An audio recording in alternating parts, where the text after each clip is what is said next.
环球大战线深入世界最前线，全球各地的观众朋友，大家好，我是叶思敏。我们节目一开始先欢迎来宾前立委蔡正元蔡委员。思敏好，大家好。淡江大学财经系教授聂建中老师。思敏，各位观众大家好。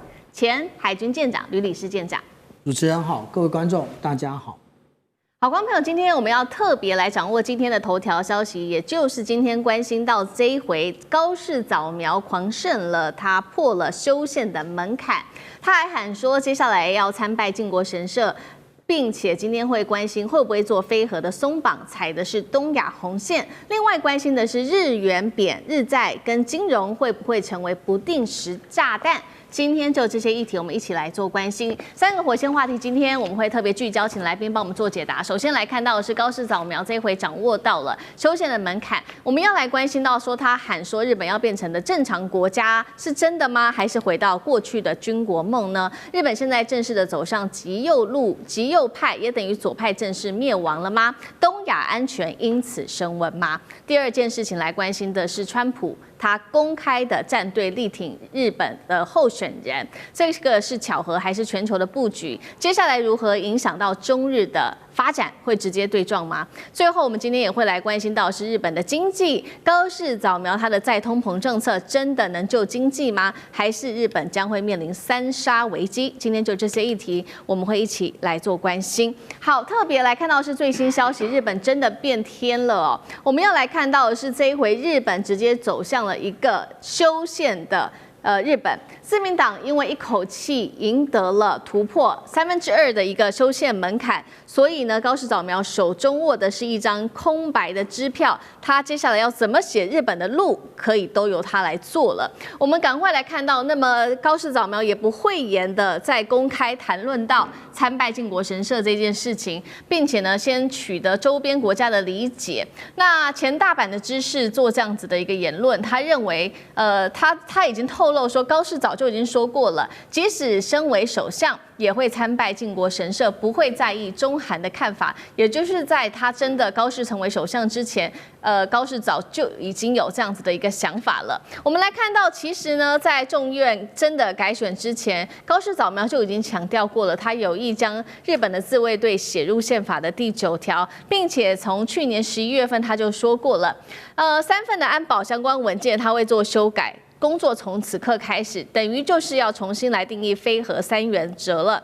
专家亮子说，他说这可能会改变日本整体的国家形态。所以节目一开始，我们特别来关心到是现在日本的修宪门槛确定过了，高市早苗的下一步会不会就是动非核3原则？刚刚提到高市早苗口中的正常国家是真的正常，所谓的正常的定义是什么？会还是军国主义复辟吗？从军事角度来看，对整体接下来东亚局势会造成有多大的影响？舰长怎么看？我们看到啊，日本那他认为他不是正常国家，可是呢，是不是正常国家不是他决定的，是美国决定的。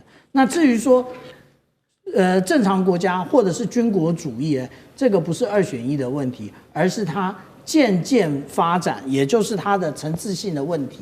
那这个问题呢，其实决定在美国。为什么？因为也就是美国要让日本，作为这个代理人哦，那这个代理人呢，也就是抗衡中国大陆。所以我们大概这2天呢，我们会从中国大陆，还有从俄罗斯，还有朝鲜，我们都可以听到类似于放弃幻想、准备斗争的这种话语啊。其实，在前一任总统拜登任内，他就已经想要遏制这现在的一个中国大陆的一个发展，所以他在这一个2023年的8月18号所谓的大卫营精神宣言里面，他就提出了有关于美国提供这个延伸威慑的部分。延伸威慑简单的来讲，也就是提供日本跟韩国这个核子保护伞，他希望日本跟韩国不要发展核子武器。那也就是现在大家常常讲的核分享。所谓的核分享，并不是核子武器的分享，而是实际上来讲是美国进驻到它的一个核动力潜舰进驻到这些区域，但是实际上打打破这个现实的就是川普，因为川普实际上来讲，他将这一个核潜舰的技术分享给韩国，那日本呢？日本一定会觉得，那我的那个国家的实力实际上是在韩国之上。既然韩国有了，那我为什么没有？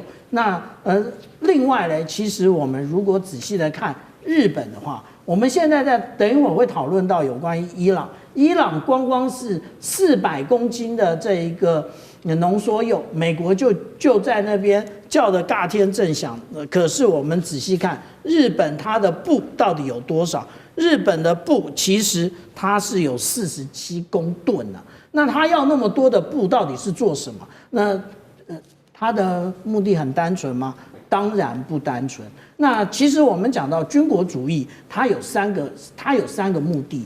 第一个，也就是将二战的这个责任呢放到阴暗的角落里头。所以他改教科书。那他改了教科书之后，所以年轻一辈的人都觉得我们国家为什么不正常？因为他们根本就对于二战，他们日本应该要背负的责任，甚至侵华的这些举措当中，他们做了多少次的屠杀，如何的蹂躏中国人民，他们其实根本就不意识这么一件事。第二件事情，之前美国是透过北韩，然后来凝聚美日安保。可是北韩，那他自从他有了核武之后，他好像也没有这么强。那他后来他们就开始把中国大陆来当做一个假想敌。那另外他们就想要透过这一个提升自卫队的质与量。那我们讲到说，对于就日本对于中国大陆的这个恶感啊，其实从最近的一个民调，我们就会看到，如果对于中国的感觉来讲，觉得不太好的占到了86.4%，但是相对于美国来讲，他们觉得不好的只有28.9%，觉得很好的是70.8%。那这一个也就是反映在之前在讨论台湾有事的时候，我们就会看到所谓的中年就是50岁以下的，其实都觉得台湾有事这句话没说错啊。这个也就是高市早苗为什么可以带着自民党直接跨越2/3门槛的原因。所以我们这样讲，他一定会对于这个非核三原则有所更动，当然也可能更动他的一个战后宪法，变成所谓的正常国家。好，刚刚舰长也帮我们特别看到了这一份最新的民调，显示大部分的日本人现在其实比较倾向跟美国友好。那确实，外媒现在也针对日本未来的动向做了一个定义，说未来的日本的政治一定是对中国更强硬，对美国更靠拢。特别是川普在选前公开的力挺高市早苗。那么当然了，朝日新闻是直接开枪说干涉日本的内政，但是包括日本有许多的媒体都直接讲说，美国总统这一次直接公开的指名力挺某位候选人是非常罕见的。那其实对于川普来说，我们看到最近他一直公开的力挺多个国家的候选人啊，或者是多个国家的总统等等，指导江山，这背后的目的，针对于日本到底是为了什么？那中日接下来的关系如何发展？委员又怎么看？中日关系当然不会好嘛，因为第一个，中国大陆面对这个处境，不可能跟高市早苗的政权好，那只是不要坏到哪里去而已。那第二个啦，我们来考虑高市早苗。高市早苗他为什么要跟中国好？他就先问这个问题啊。他没有这个诱因啊。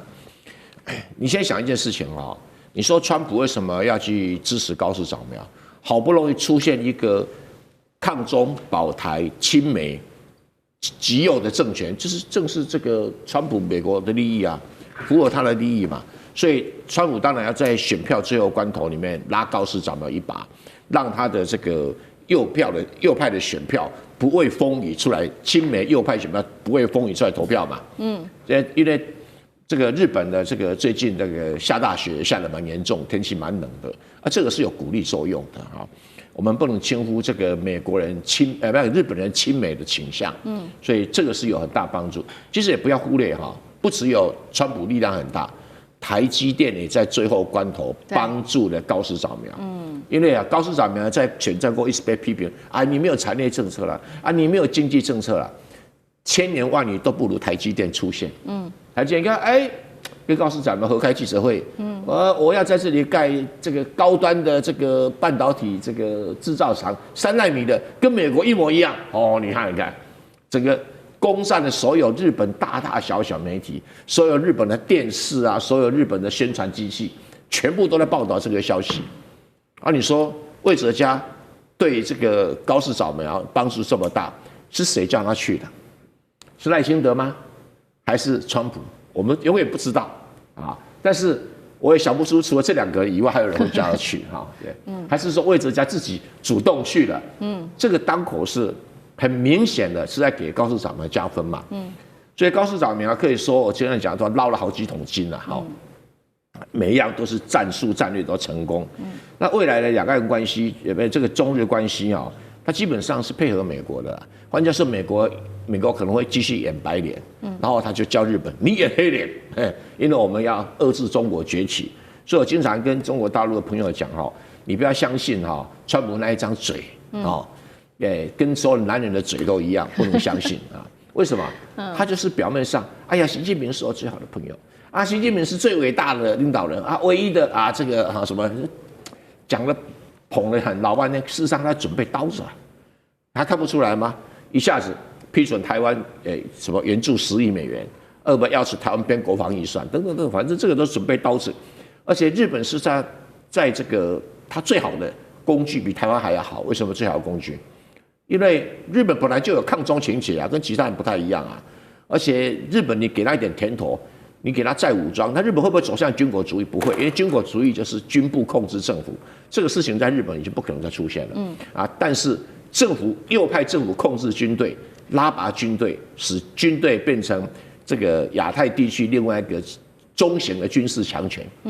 这会出现的，这会出现。那这个就是让这个中国大陆多了一把刀，就是美国可以遏制中国大陆的一把刀。那刀没有很厉害，但也算是一把刀。台湾都可以变成一只小刀了，何况日本？这是美国的算盘是如此所以他为什么要插手让高市早苗得票更高一点？就是要碾压那些过去他认为不亲美的政权。好，我们刚刚就政治面做了一个分析。那针对于接下来日本的经济，我们也请聂老师来带我们看。因为呢，其实高市这一回他想做的事情非常的多，还包括在经济层面，他希望能够改善日本的体质。那他压住的是在再通膨这件事情上，他认为说日元是可以贬的，通膨是可以忍的。那么，但是财政不能够停。但是同时，我们看到分析师在最近做了一个示警，说呢，现在日元对上美元可能会螺旋式的下跌至180:1，创广场协议的新低。那么弱势的日元就可能会造成输入性的通膨，消费者不花钱，本土的消费动能就会日渐的变低。那市场反应现在也可以看到，包括日债殖利率跳升，日元剧烈震荡，股债汇全部拉起警报。聂老师怎么看接下来日本的经济？好，我们现在看到的高市早苗，他真的得到了300多票的这个众议员的这个票选呢，高票当选。这个当然对日本的保守主义也是右派，当然是非常的兴奋。当然这个其来有自啦，大家都知道，现在这个右派保守主义已经成为政治主流嘛，各国都一样，从川普哪里都一样。好，那不管怎么说，他这次呢，这个虽然这个小赌，但是他也非常有信心他会赢。他赢了之后，当然他对他所有的政策，当然就更大胆的敢去尝试，甚至你刚刚讲到，认为他应该要贬值。但我等一下再分析他为什么要认为他要贬值。哈，当然这也会使我想到安倍晋三当时在2012年，也就是金融海啸之后的欧债危机时期，他丢了3支箭。第一个箭呢，就是大肆的丢 QE， 丢了50兆的这个日元。当时那个叫货币剑，其实还不错，做的还算成功。但是它的财政剑和社会结构剑，当然会又打倒了这个日本的经济。那不管怎么说，延烧了10几年，到现在高市这次的突起呢，又是一个不一样的景气的一个循环。那这个景气循环未来会怎么走，是值得大家分析。好，那当然我想这个金融学家都会去分析啊。但国家在这个政治变局的时候，它的股市、债市汇市三者联动，一定会产生一些变化。当然我现在也看了一下，从上个礼拜5到今天，日本的股市涨了非常多，大涨。那当然从5.4万就跳到了5.6万多，表示短暂时期的日本大部分民众是心悦的，大家对这个认为是一种强心针，是往上的。但殖利率并没有并没有好像说债券这个往上而殖利率下降。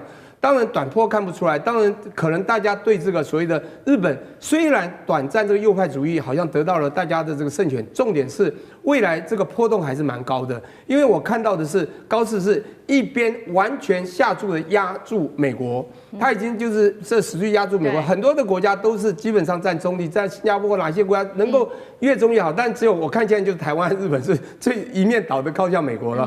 好，那这个时候你会发现这个的风险是非常高的。我想全世界金融家去分析都会知道，所以债券人家不敢随便买你的国债，尤其是国债，所以国债你要升还蛮难的，所以殖利率会提高。第三个讲汇率啊。汇率有2种情况，一种是因为汇率跟刚才股债不太一样，股债一般是投资客或企业家可能会下注，产生的供需的变化，但是汇率是有国家可以操控的，因为国家有一支货币政策有2个手，一个是利率，一个是汇率，当财政政策是税率嘛，汇率的手国家可以控制，要不然美国为什么会定所谓的什么汇率操纵国诸如此类的。当然，你刚刚讲的一个重点，是因为高市说让它贬值也无所谓，因为它为什么要倾向贬值？一个国家贬值叫做贬值救经济，或者降息救经济，降息刺激大家消费，贬值刺激买卖的这个贸易顺差。所以他要用贬值救经济。各位想想看，在1970年代、80年代，日本的制造业为什么那么强？那除了它的当时的半导体不错之外，资本才不错的，最主要它东西便宜，它便宜到全世界要买。所以在广场协议1985年9月20号之前啊，这个时候它的汇率是极低在260比1，那时候是日本经济非常好的时候。再想一下，我们讲我们的对岸大陆，它也是因为当时的汇改在1997年7月2号啊。PEG 这个 US dollar 8.278，一直到了2005年7月21号才松绑，这一段时间经过了这个 WTO 才大赚世界贸易财。他想这样走，当然我们也必须分析，以日本现在的经济，他如果这样走有很大的风险，因为现在整个日本的经济并不是这么的好，它的通膨是人民不一定能完全销售的。如果他真的让它贬的话啊，不是市场决定，是他要这样走，所谓丢这个货币多，然后来创造这个汇率贬值，用政府操控的话。可能会造成它的通膨会，尤其输入性通膨会急速的升高，让人民的生活会更有困境。所以他必须思考这一段，也就是任何一个他想走的走向都有利有弊。他如果走的认为要把国家经济带起来，会让人民更痛苦。他将来螺旋式的旋转会让这个国家可能更惨，也不一定。所以我觉得他的政策现在看起来他想大胆尝试，但是也有可能有他的隐忧。好，谢谢聂老师。那我们休息一下，马上回来。地缘政治，美中之争。战略价值，强权崛起，小国生存，现在与未来洞悉事件走向，掌握世界脉动，全球观点尽在环球大战线。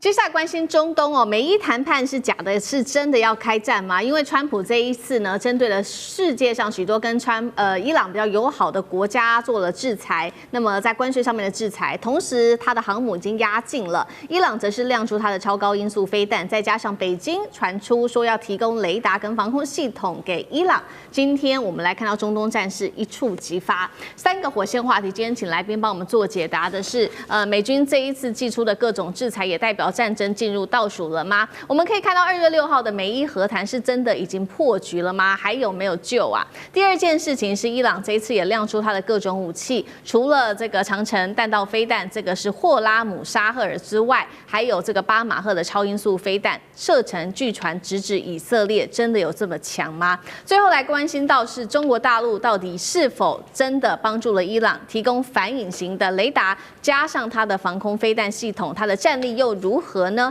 能够威胁到美军的轰炸机吗？今天就这些议题，我们会一起来做关心。好，在阿曼这一天，2月6号举行的这个核谈判呢，美国已经要求了伊朗的2件事情，包括说，伊朗你停止生产你的浓缩铀，还有呢，核燃料移出到其他的国家，并且接受监督。结果没有想到，伊朗针对美国提出的这2件事情都是完全的拒绝的。现在看起来，核谈判是否已经破裂了呢？所以呢，美国最新就赶快祭出了各种的制裁，来自于川普，他针对了锁定伊朗的14艘影子舰队，还有15个实体，宣布呢，接下来会对伊朗的贸易加增，其他的国家对伊朗只要有贸易会加增25%的关税，并且在军事面，林肯号打击群带着450枚的战斧巡弋飞弹已经进入到阿拉伯海了，包括它的周遭的第9舰载机的联队也在这边做了升空待命。美国已经要求自己的公民赶快立即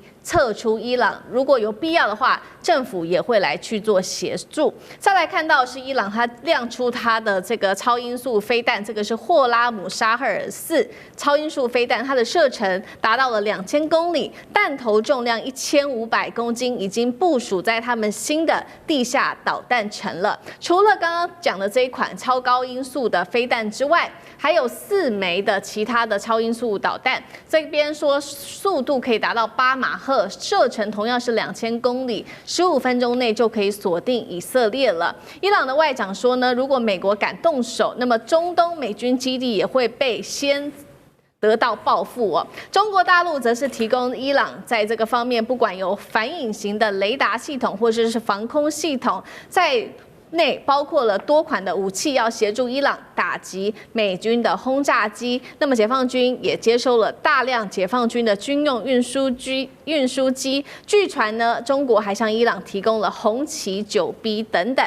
所以呢，节目一开始我们也要特别请小舰长来帮我们做一个分析，有关于前委员来帮我们做分析，这个有关于美伊的核谈判是否可以说真的已经破裂了？刚刚讲的伊朗提供了这个霍拉姆沙赫尔4的这个飞弹，而且呢还部署了8马赫、射程2000公里的超音速的飞弹，在这里是真的能吓阻美国，还是先发制人？委员怎么看？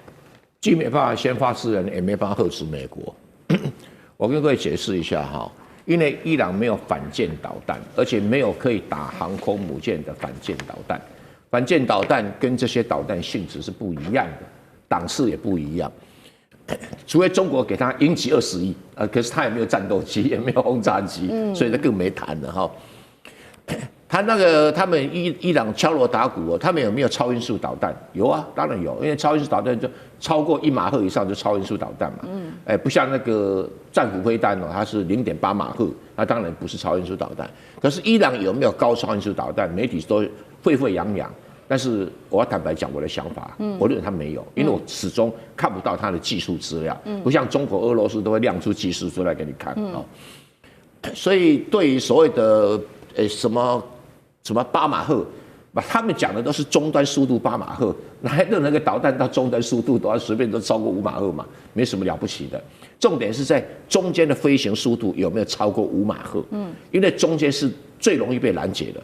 因为飞弹初升段没有人会拦截你，中升段很难拦截，所以大部分拦截都是在中段啊，那拦截在中段。而像我们爱国者飞弹是拦截是在中段，是在最后最中段拦截，所以有时候效果不会特别好。是，那你这个中段拦截必要条件有2个，拦截不住就是说，第一个你速度要5马赫以上，因为5马赫以下雷达能够锁定，5马赫以上现有雷达无法锁定。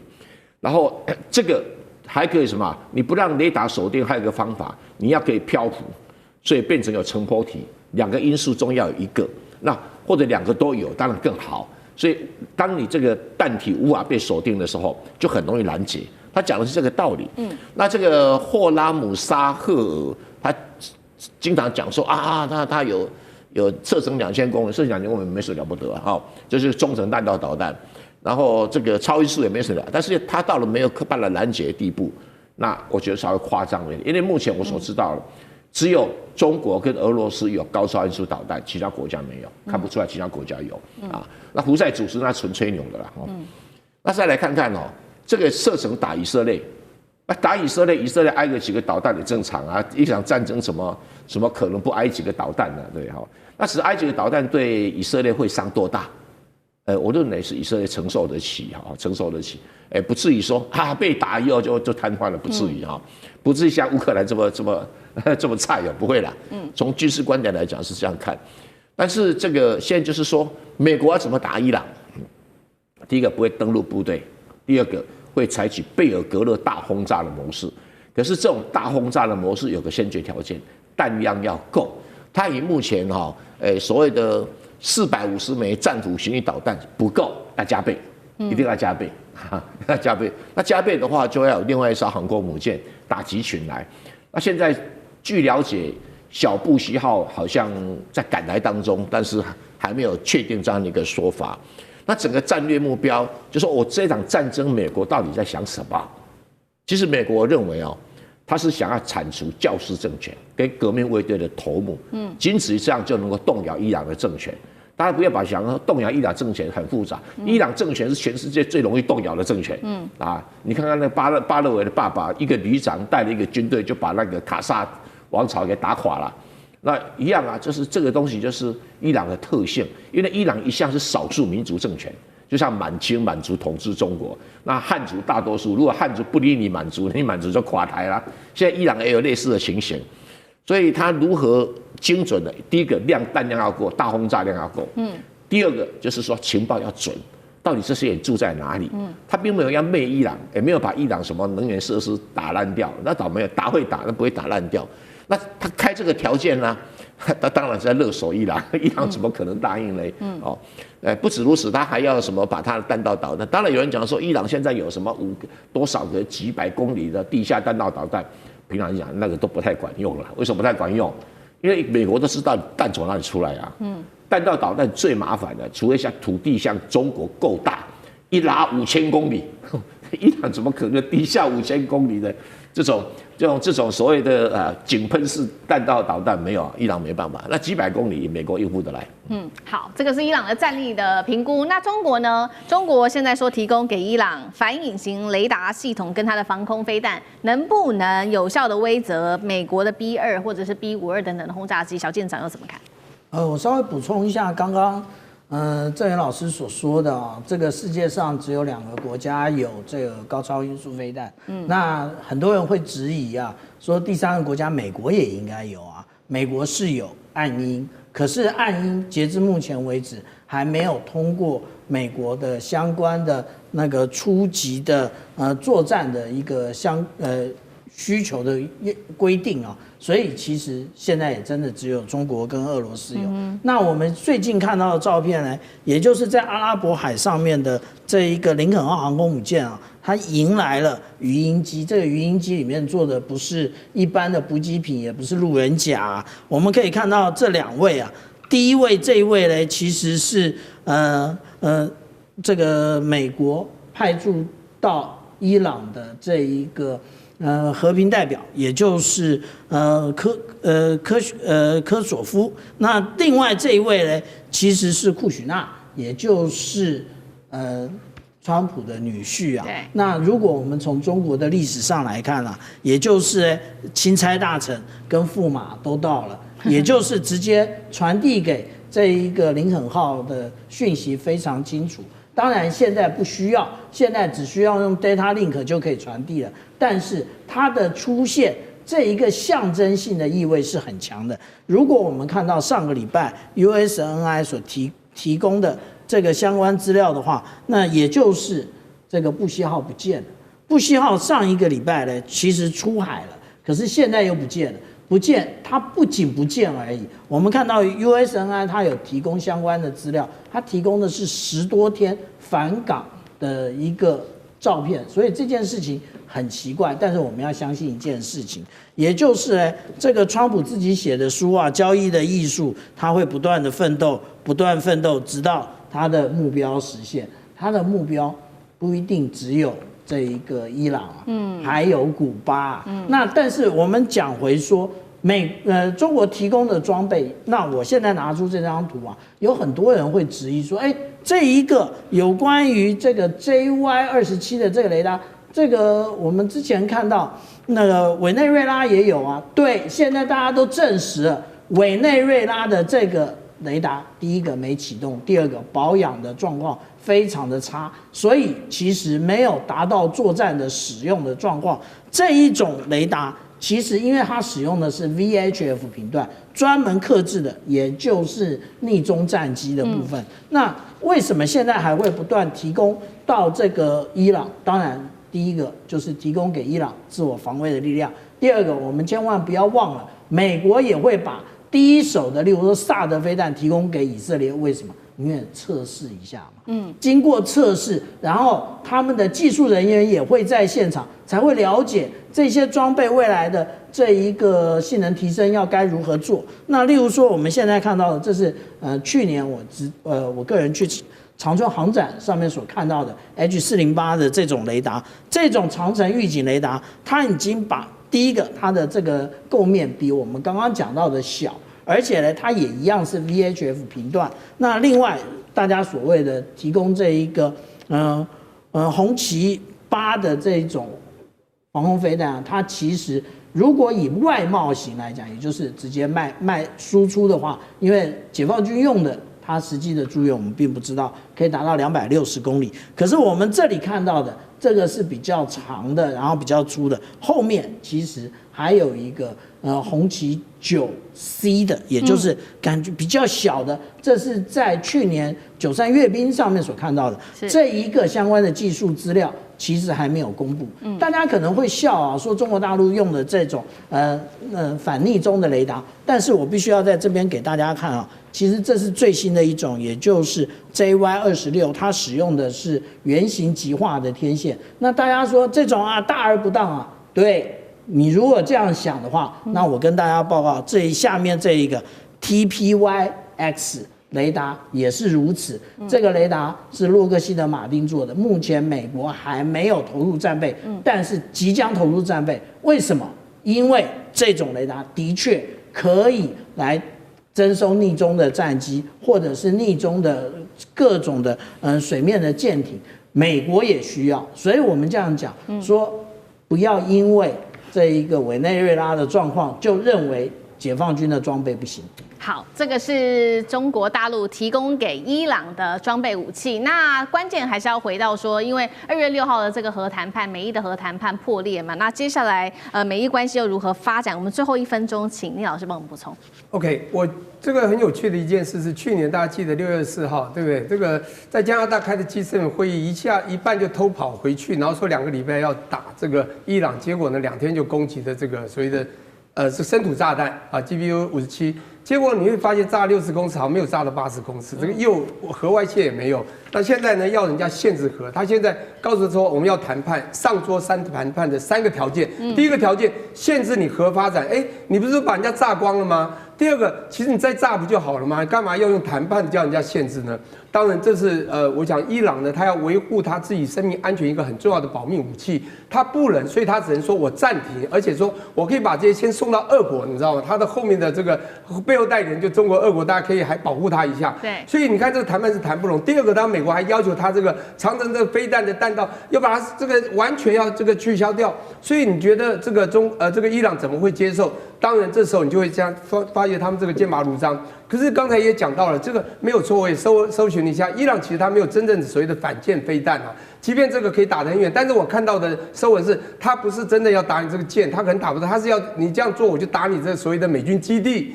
地对地的嘛，那个是这个所谓的长程飞弹，也就是他那几个有最少好几枚，他可以打到以色列，就攻击以色列。我觉得他现在要做的是这些动作而已。那当然对美国来讲，我觉得现在美国他不敢随便乱打，迟迟不打，我觉得好几个原因。第一个是时空背景不一样，跟去年真的不一样。第二个，因为伊朗这些就是反动这些人，他们基本上情绪也变化。第三，他准备现在也比较齐全。我觉得最重要还是刚刚讲到的，现在有背后所谓的背后代理人的这些协助，包括我甚至知道他们有这个卫星已经空照把这个林肯舰它的走向定位都定得非常清楚，这个情报都给了伊朗。所以呢，基本上这个就算美国的一些动静，也可能中国给的光情资这个地方，可能就会让伊朗比较有机会呢抓准他们要走的动向，再适时的给一些这个回击。所以当美国要打的时候，他们会自己发现打人这个伤7分，自己会重伤3分呐。当然，包括那些防空的那些反隐形、反逆中的这些飞弹。这些装备系统雷达系统，我觉得也是让伊朗这次比较保有准备，比较敢现在跟美国对峙的一些很重要的原因。好，谢谢聂老师。那我们休息一下，马上回来。地缘政治、美中之争、战略价值、强权崛起、小国生存，现在与未来洞悉事件走向，掌握世界脉动，全球观点尽在环球大战线。好，俄乌消息，我们来看到泽伦斯基现在慌了，因为呢，他看到这个12兆美元来自于美俄的密约正式的曝光，我们赶快来看一看这个密约的内容。另外也关心今天在俄乌的一个最新的前线战场。好，现在因为呢，这个泽伦斯基他透露一个惊人消息，他特别做一个爆料说，美俄正在秘密的协商一个价值高达12兆美元的经济包裹方案。那这个包裹方案叫做德米崔耶夫包裹方案，意思就是做什么呢？要放宽接下来美国对于俄罗斯的这些制裁，并且美俄之间会达成一个比较长期的经济合作，代表的是呢，双方谈的不是停火这件事情而已了，是美俄接下来如何在战后来做一个分账表。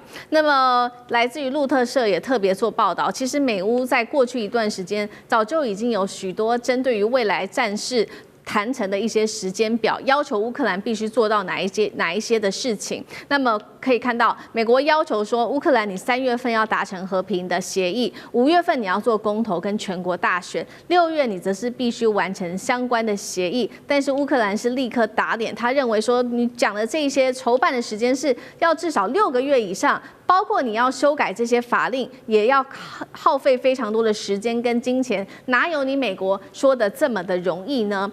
所以节目一开始，我们也特别请教蔡委员怎么看？委员怎么看？这个美俄早就已经谈成了这个战后的协议了吗？川普早就跟这个普丁谈好，泽伦斯基一定要走人了吗？委员怎么看？泽伦斯基迟早走人了。他不是弃子，也不是，他就是废弃物了。对美国来讲，真的是如此啊。那我们看看，他说要6个月的什么选举时程，日本几天啊？这个跟宣布几天都选完了，对不对？好，这个都是一个说辞啊，一个说辞啊。你那个整个泽伦斯基啊，在抓那个征兵啊，那种征兵办公室在抓人的时候，效率也非常高啊。那怎么办？这个办不出来，很简单。他想拖嘛，他想拖，不想下台啊！因为下台现在命运未卜啊！哈。至于所谓的德米崔耶夫包裹，德米崔耶夫是谁？德米崔耶是俄罗斯普丁的谈判代表，也是他主权基金的 CEO， 叫 Dmitriev 啊。然后他把它形容成这是他的包裹，然后把它说成12兆美元。这个12兆美元基本上讲的说，俄罗斯每一年贸易量有多少贸易量的制裁要取消。啊，那这个他也把它算成这个包裹，所以他讲的经济包裹方案，这个根本既也不是投资，也不是支付任何现金啊，所以把这个贸易额当做一个包裹方案，没什么，因为美国迟早是要解除俄罗斯的这些制裁的嘛，已经很明显的哦。那其他的就是要达成和平协议，他要割让领土嘛，那这个对他来讲，他不想答应嘛，因为我一再讲过哈。对这个泽伦斯基来讲，他认为你反正俄罗斯有能力拿走领土啊，你有能力占领了，你现在有能力占领，干嘛要我同意呢？对，我同意变成责任我谁挑嘛，这第一个问题就出来了嘛。那第二个啦，其实俄罗斯的逻辑刚好颠倒了，我已经占领了，我就是要你同意，所以两帮人就僵住了哦。那这个是谈判的，那我想这个美国的策略是要叫他滚蛋，找一个新的人来签字啊，哦。这个李鸿章不签字，找王鸿章来签字，大概就是这个意思。因为泽伦斯基哈，我只能这么讲了哈，他本来可以得到那个奥斯卡金像奖的啦，但是走到政治里面来才知道他是一个卢落脚。他以为政治上可以像写编剧一样天马行空的编故事，他错了。政治上是要讲实力的，一翻两瞪眼的。他最近不是讲了很多谎言吗？哎呦，我们乌军打到现在，我们只死55000个人，我不晓得在座有谁会相信他这种说法。然后他讲说，俄罗斯死亡多少人，到现在还在讲谎话。当然有时候美国人配合他登他的说法，配合他说谎，但这经不起考验的啦，经不起考验。那冬天马上过去了，俄罗斯的这个战线要开始往前推了嘛？对，这个也是对川普很急的地方。对，川普不想说到时候完全是让俄罗斯以实力取胜，那你是欧美国家老脸往那边摆，那欧洲国家那边哦，这个如果说泽伦斯基是诈骗集团的首谋的话，欧洲国家就是车手。怎么说呢？整天讲说你去打，我给你钱，到时候也没钱也没武器，那光让他一个人像傻蛋一样站在前面。但是最可怜的是乌克兰老百姓，他就是一个像被电信诈骗集团骗的人。哎呀，你要爱国啊，我们要打俄罗斯啊，而且我们一定会打赢啊！这个我们只要全部动员啊，美国给我们钱，给我们武器啊，那我们就能够打赢啊，等等。就像东方某小岛现在在演的剧嘛，一模一样。因为政治的跟军事上的实力一翻两瞪眼，骗不了人。那以前他们都希望说，这场战争能够拖垮俄罗斯的经济。我第一个时间我就想，俄罗斯经济怎么可能打垮呢？那绝对不可能。你看过有一个沙特阿拉伯头上插着核子武器，你打得过他吗？这是很现实的问题吧。所以泽伦斯基再见，拜拜。对，好，所以我们看到这个谈判，美俄之间的谈判持续进行，泽伦斯基可以说是无能为力。那另外一方面，确实现在俄罗斯他在军事上面掌握很大的优势，尤其是第一线战场。在最近冬季已经快要结束，他持续的推进在领土，我们看到他出动了非常多的武器，全速的推进，当中包括了出动他的图95轰炸机，还有发射2枚的匕首高超音速飞弹，数十枚巡弋飞弹，400架无人机，还有乌克兰现在可以看到它的能源设施、电网、油库都一一被打穿。但是在这个节骨眼上，我们看到泽伦斯基持续的针对提供俄罗斯无人机、飞弹零组件的外国厂商，包括了中国等等的国家来祭出警告。吕舰长怎么看？之前这个泽伦斯基对于欧盟或者对于美国，其实它是一个垫脚石，也就是如何去消耗俄罗斯的一个国家领袖。但是现在呢，已经变成障碍物，而且还是活动障碍物。也就是我去哪里，你正好挡在哪里。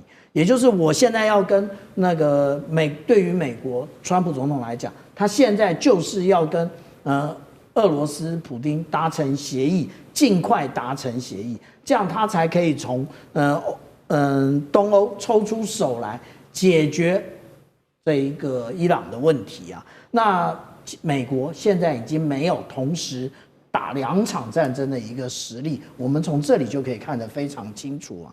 那我们现在还有人注意到说，俄罗斯有哪些？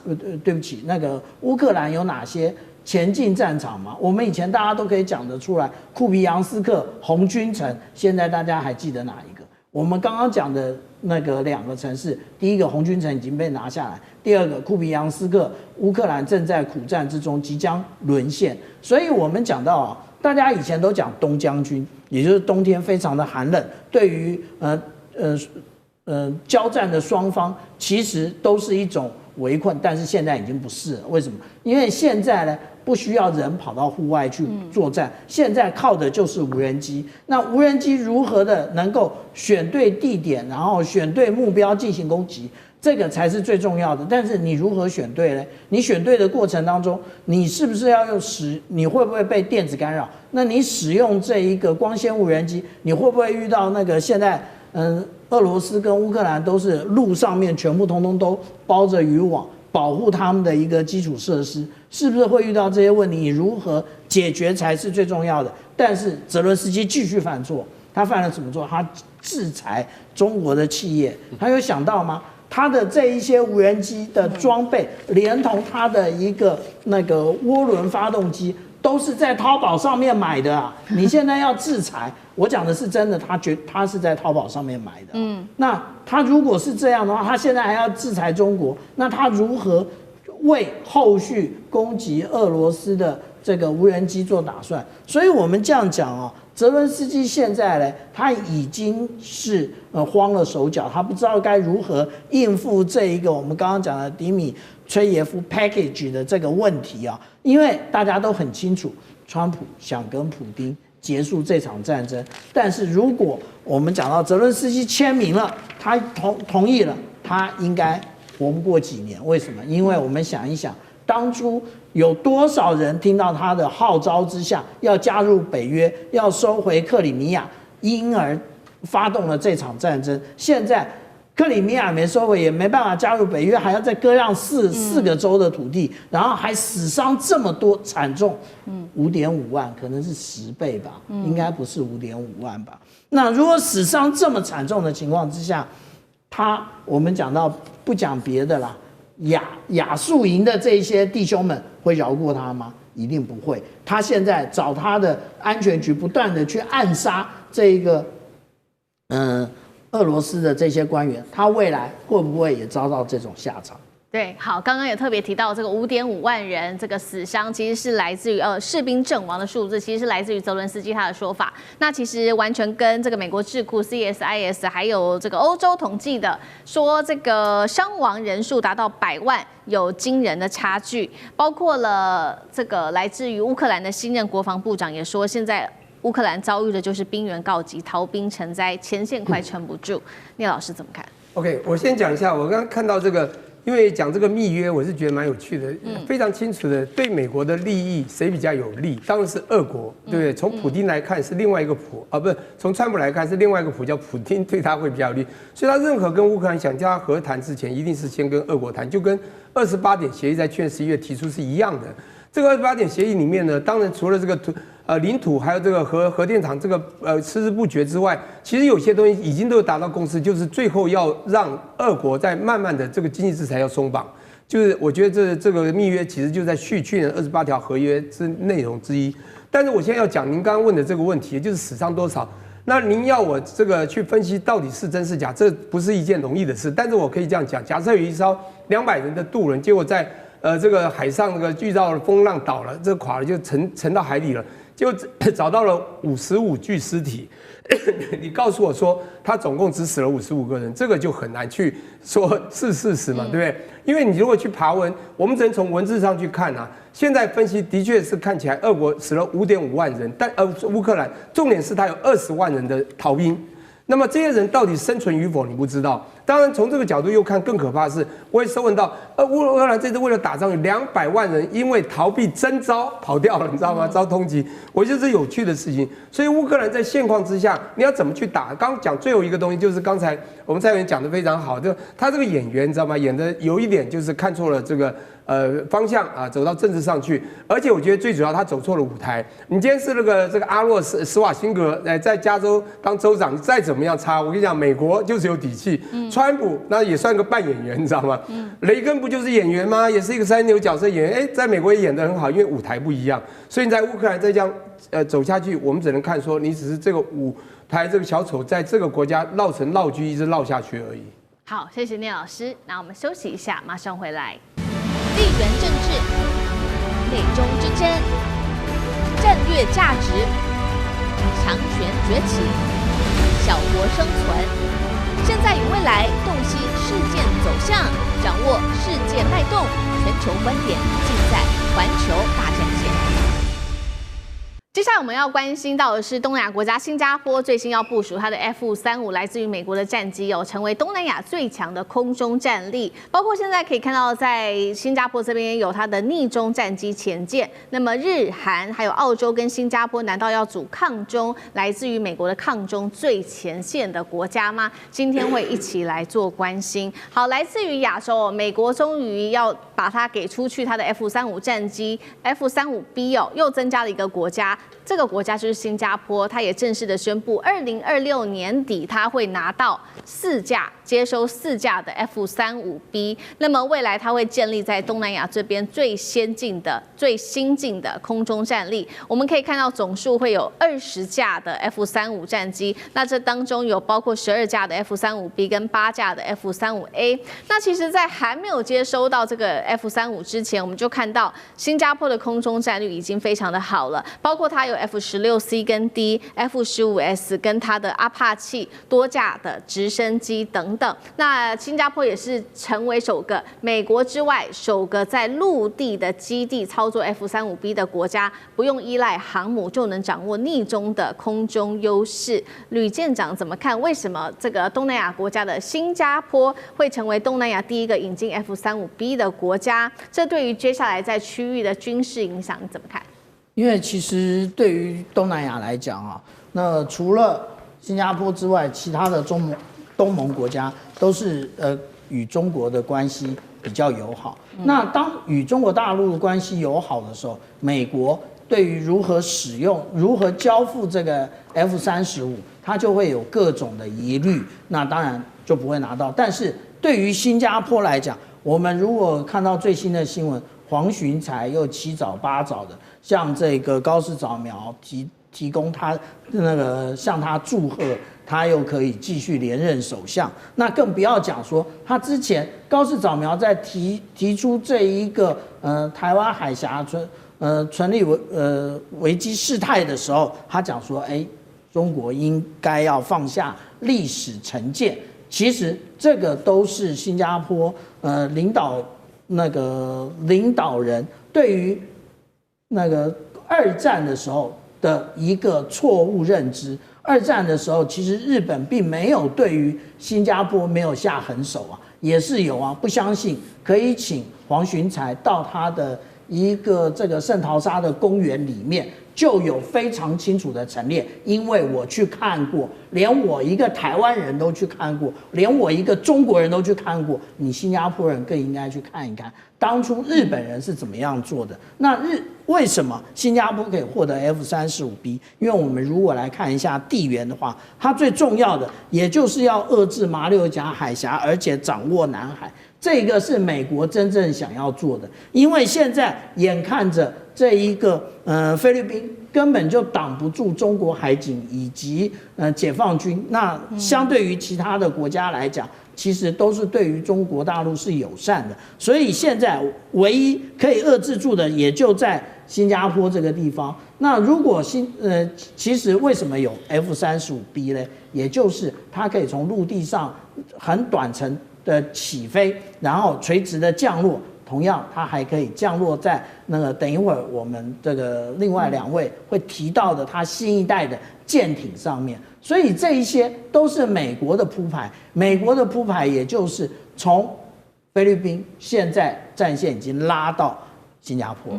那如果美国认为菲律宾不够力，接下来新加坡会在南海成为这个抗中的最前线吗？等一下我们会请委员来继续帮我们做分析。那我们也先来看到说，美国给这些亚洲国家 F-35的国家配置占比。现在根据了解呢，日本是最多的，获得了147架，这是第一名哦。包括了它的 F-35A 跟 B。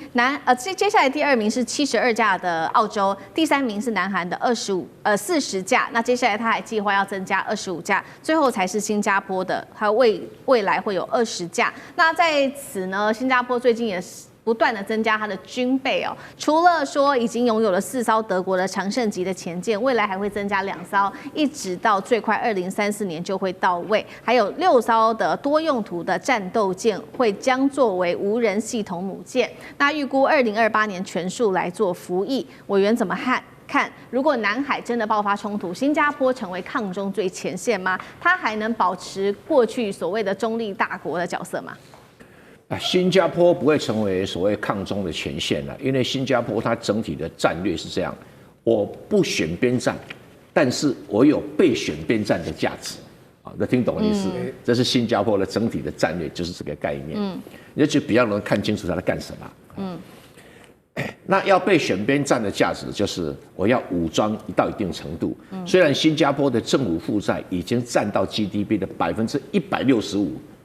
但是他还要继续斥资预算扩充军备。那你刚才讲了，他跟德国买柴电潜舰，好，然后他跟这个德国采购这个地面水面战舰，然后跟挪威买水面战舰，然后当然战斗机跟那个跟美国买 F-35B F-30B 和 F-30A 它其实有很强的政治象征性，就是我的军备系统跟美国是同一挂的，是政治象征。第二个。它有一个很重要的功能就是因为新疆土地很小，所以它要指挥临近这么广大海域的作战的时候，它没有 F-35还不行，因为它不可能有什么铺路爪雷达，没有这些东西。那 F-35的话有什么特色呢？它其实不是一个单纯的战斗机，它是一个基本上是一个指挥中枢，它可以同时让海军、陆军还有美军都可以看到同一张战场态势图。它 F-35B 有这么很强大的一个战场管理能力，那同时呢，它可以收集到从空军、海军、电池，还有各种地面情报，能够把它整合成在战斗机上的一个地图。换句话说，你就把它看成是一个低空的星链，就在飞机在空中飞，它有这么强大，然后给通知它的盟军，所以它某种程度来讲，他买 F-35V 啊，是作为空中指挥中心，以及跟盟友联络，然后让人家告诉他，我有更强大盟友会来，你少碰我，基本上是采取这种战略。那如果说真的要做空中作战，那对不起啊，那20加起来不太管用。好，那同样的问题也特别请教电老师，就是在美中之间，这个长期来看，新加坡要如何维持中立，包括安全要靠美国，经济还是要靠中国啊？老师怎么看？所以基本上，亚洲我们视新加坡好像是欧洲的瑞士嘛，就像中立国一样。那么它经济好，但是它不去惹别人。但是我们也可以看到，它从这1959年这个脱离马来西亚成立一个国家，从不怎么样到甚至李光耀哭着说这个国家完蛋，他说我们会微微 survive 下来。现在算是一个经济还不错的一个金融市场很棒的国家，但在这个时候你会发现世界不断的在动荡，这个国家会担心未来有太多的不确定性，它为了安全，它必须要有保本的东西。这个国家也算有钱，所以它有钱买个 F-35B 是最贵的，ABC 的 B 是上亿的啊，比另外一个是 A 是7000多万，这个 C 是9000多万，是最贵的，但它买它可以垂直降落，它最少有钱保命。我觉得在动荡时候。但我不觉得他可以保密，但我不觉得他是靠边站的一个想法，我觉得他还是在等距外交啦。我们今天回想起来，从1959年到1990年，李光耀任内的时候，他其实跟台湾关系非常好。你要从他们的角度，不要看台湾的角度。他跟李光耀当时这么跟蒋经国还不错的时候，其实当时不是有个台新计划吗？军事计划，这个军事计划不就是协助我们，等于是有秘密一些军事行动？这个据我所知应该是这样，就是对当时的共产党。可是呢，台湾已经改变了，台湾现在整个不管是外省族群或蒋经国这一边的族群，靠这边的这个所谓不管左派右派之间，已经跟对岸感觉是对岸的起来以后，大家的关系比较好。就像后来李显龙常常在讲的话。中国起来了，我们不能再背离中国，要跟着中国走近才对。